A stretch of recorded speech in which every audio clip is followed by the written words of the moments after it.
Good morning, we're out with the dogs in rural Russia. The sun's up and it's very nice. It's very cold today, it's about -12. I thought I'll take it with me. I'm just getting my gloves on here. It is -12 and kind of cold, although it will be cold very shortly. So on with the old thick gloves. Here in a second. Struggling with them. I've actually got them on backwards here. I've got the left on the right and the right on the left, but never mind. Doesn't matter, the woolly gloves, they're fine. How is everybody today? How's the world? I didn't bring my glasses with me, so if you're texting or writing, chance I'm not going to be able to read it. But hey, I wasn't planning to a live stream, just thought I would, because it's such a cold day, but such a nice day. The sun is coming up, and I think the sun's coming up over there. I don't know if you can see it through the forest, but it is coming through shortly. And what a nice day it is going to be, I think. I followed the live stream yesterday. Bricketts arrived, and I got them stacked in the shed, did it live. Bit of a kind of, I wouldn't say it was an interesting live stream from a point of watching repetitive briquettes being moved, but what is real life in a rural setting, in semi-off-grid living, what you really have to do, whether it's firewood or briquettes or whatever it is, the same grind, and it is a grind. Cutting firewood is not fun, hauling firewood is not fun, and hauling briquettes is not fun, so that's why I did that live yesterday. I hope it showed you something of what are you doing? Something of life in rural Russia. As you can see today, cold. Like I say, about -12 today. I have just lit the fire. I was going to live stream lighting the fire, show you how these briquettes work, but dogs needed to go out, so I very quickly lit it and got the dogs out. So my idea was I would take the dogs out this morning for a walk, then come back and light the wood burner and show you how it works with these briquettes, how it's done in very cold weather.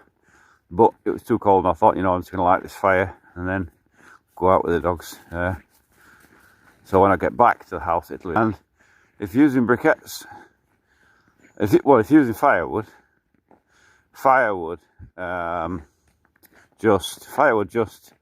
you can open the wood burner up and really get it roaring, so and really get it hot, and then you can warm up all the radiators that it feeds, and the water boiler and all that, and it's very nice. But if you're using briquettes, you really don't want to do that, because briquettes burn very, very hot, hotter than ordinary wood. What you can get if you was to open the wood burner up very hot like that, you get a thermal shock into the metal, into the iron of the wood burner, and it can crack the damn wood burner if you're going from very cold to very hot very fast. So you have to kind of be steady with briquettes, and keep it closed when you light the fire.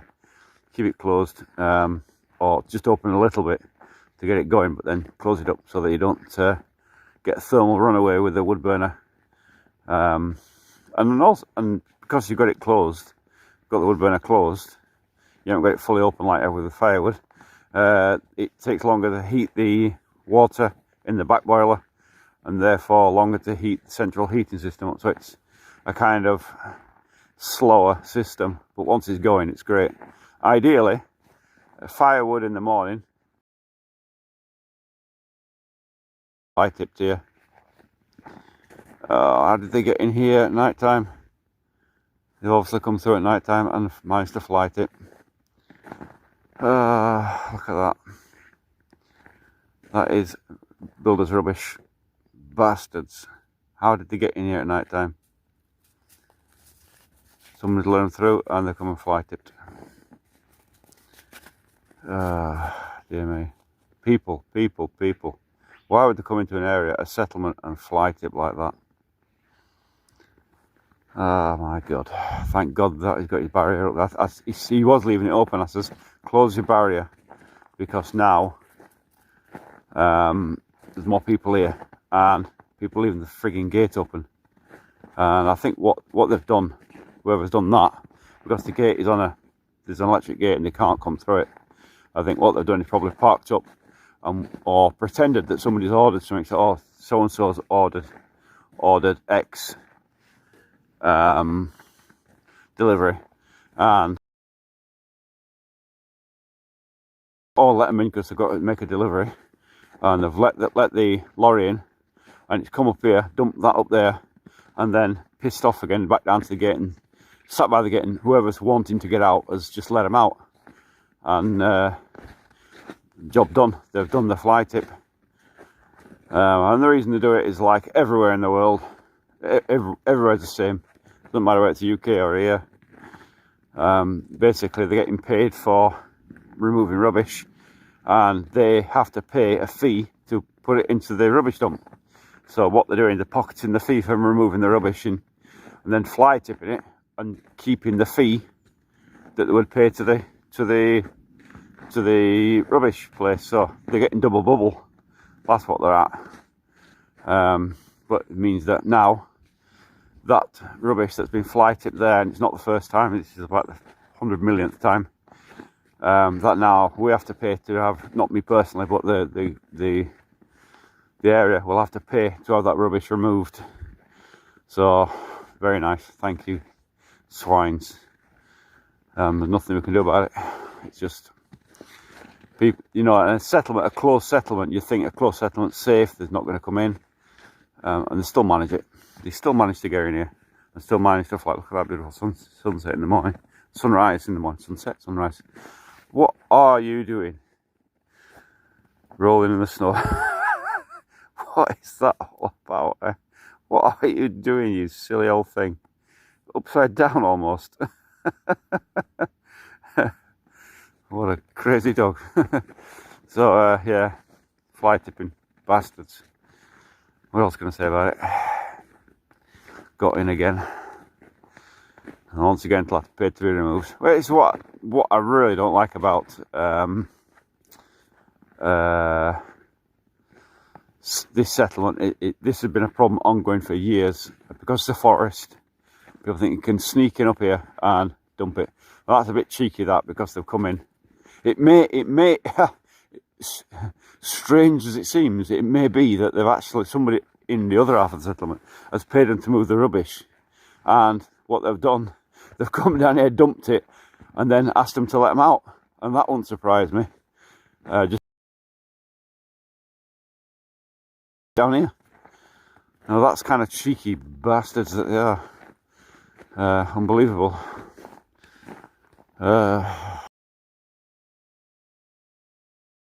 It's another irritation of life, isn't it? Whether it's here in Russia or whether it's anywhere. The UK has got a deadly for it, I know. And here's just, there's no difference. People without morals, isn't it? Just sunrise in the morning. Isn't that gorgeous through the trees?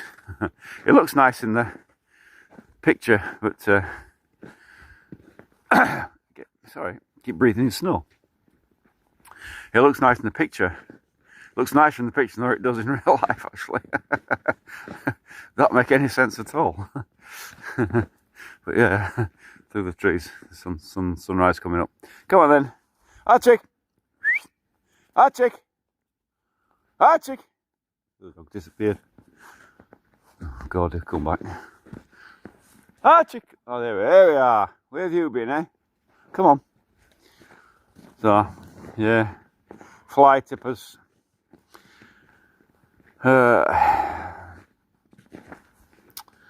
Imagine, I can't imagine what kind of morals people have, or lack of morals, that they would do that. I mean, in a forested area, it's plainly a settlement. It's not kind of, you know, it's a gated settlement at that. You know, it's not as if it's kind of an empty wood where you think, you know, you can, on the side of the road or something where authorities will clean it up. You know, it's right in a settlement where nobody's going to be. So it's literally left to the people to do it, to clear it up. And it is morals of lack of moral, lack of anything. It's just don't care. We're gonna get. I mean, what have they saved there? A couple of thousand rubles, you know, in English about 20 quid probably. That's it, you know. So they do that, leave the rubbish for everybody else, which causes them. And we had it here before where there was a massive pile of rubbish there. It was absolutely huge, and further down the forest as well, and further down there as well. There was 3 places where they tipped. That's a particular favourite of them. And basically the piles get so big that you start to get rats and rodents where you got rubbish. And one time they come and dumped, it was like fish boxes, fish skins and stuff. Horrible, stinking. And it's just like, why? What morals have you got to do that? Real irritation. But we'll have that removed. There's no doubt we'll have to pay for it to be removed. Well, the people here will have to pay for it to be removed. And again, but I will take a photo. I can't take a photo of it now, but I'll come and take a photo of it later. And post it. Oh no, we've got there's actually a WhatsApp group, a chat group here of all the residents, so we know what's going on, and we'll post it. Yeah, and of course, there never used to be anybody living up here, or you know, there was very little traffic up here. They'd come past at night time, or a lorry or anything went past us, we knew exactly where they were going. They're heading for. We could belt up here. Just, well, I used to pull the van across the road and block the road off, and then walk up and say, "What are you doing?" And if there was any rubbish, get it loaded back on your lorry and fuck off. And I caught them 2 or 3 times. But now there's the banya that's opened up down there. There's basically traffic all the time, and because of that, it's hard to, you know, you don't realise, oh, it's another car going to the banya, it's another van going down there, and you don't see it, so you don't realise what's happening till it's too late, because they have lorries going down there every day. I mean, I don't know when that was done. It's yesterday at some point, because actually the snow was cleared here, so they've pulled up here probably and launched it into there. A whole nice pile of builder's rubbish and what looks like insulation. Yeah, it's builder's rubbish, isn't it? Insulation, foam insulation. Before, when they've done that, I've just bloody put a match to it and burnt a lot. Not the first time I've done it. But this is a thing. This is it. This is what happens. And the other place where they like to tip it, that was one place they'd like to tip it. Another place was here. And there was a massive monster pile there, and I burnt a lot of it off. It was before anybody was living here, when we were alone. And so I burnt it all down over a couple of days, and to get rid of it. And they haven't been back here since, but this is the first time in probably, this first flight we've had in here, probably 3 or 4 years. It's been a while, a long time since it's happened. So I'm peed at that they've got in through an electric gate and managed to flight it. It's absolute dickheads. This is the other place here this is a place here. Where is it? There's a gap in the forest. It's supposed to be actually a road at some, guess it will be at one point. And they used to dump it right here. This is where they used to get in.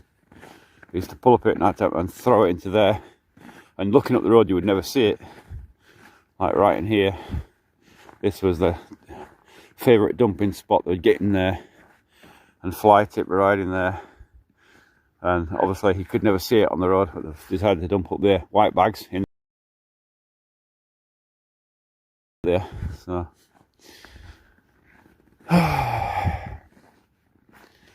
one of them things. There's Yura, my neighbour. Go say hello to Yura. Oh, what's life, eh? I'm going to cut this live stream off anyway. I'm going to go down and talk to the neighbours. and come back up here and get a photo of that, and we'll arrange for it to be removed slowly. But yeah, pain in the butt that people would come fly tip. Other than that, it's a nice day. It's a very nice day. Your sun's out clearing up the snow. I never clear the snow, I can't be bothered with it, but they like to do it. But anyway, okay, look, I'm going to let the live stream end, and then I'll see you in the next one, whenever that's going to be. Have a great day, everybody.